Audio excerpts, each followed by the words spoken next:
Hello, good morning. મારું નામ ચોટિયા દેરિયા છે. આજે હું તમને વાર્તા કહીશ. એ વાર્તાનું નામ છે પૈસાની કિંમત. એક વેપારી હતો. તેને એકનો એક પુત્ર હતો અને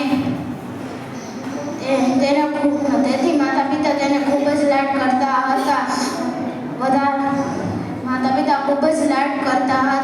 વધારે પડતા લાડથી તે પુત્ર બગડવા લાગ્યો અને જેમ જેમ મોટો થતો ગયો તેમ તેમ ઉડવ થતો ગયો.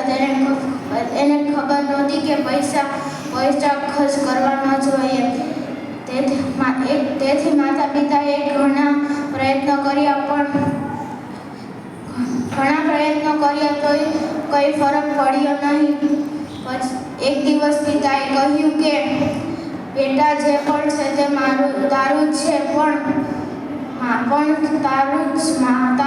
પણ તારે હવે કહવું પડશે કે તું પણ કમાઈ શકે છે. આ પિતાની ટકોરથી પુત્રને લાગી આવ્યું અને તેને કહ્યું કે હું પણ કમાઈ શકું છું, એવું ચોક્કસ કરીને બતાવીશ. એક બીજે દિવસે તે પુત્ર કામની શોધમાં નીકળ્યો. તેને લાડુ પણ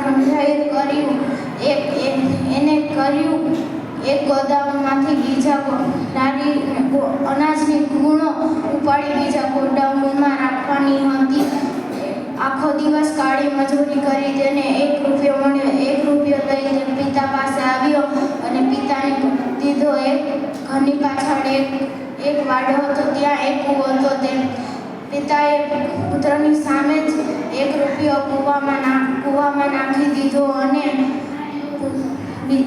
થોડા દિવસ એમ જ ચાલ્યું. પછી પુત્ર અકળાયો અને કહ્યું કે પિતાજી, મારી કાળી મજૂરીનો $1 કેમ આમ કૂવામાં નાખી દો છો?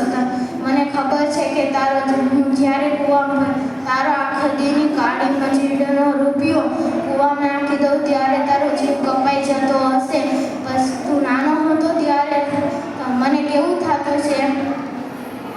આ વાર્તા પુત્રએ કહ્યું, પિતાજી, તમારી વાત સાવ સાચી છે. હવે હું કોઈ દી પૈસા બગાડીશ નહીં. આ વાર્તાની બોધ એ છે કે પૈસાનો જ્યાં ઉપયોગ થાય ત્યાં જ કરવો જોઈએ. ખોટા પૈસા ખર્ચ કરવા જોઈએ નહીં. Thank you.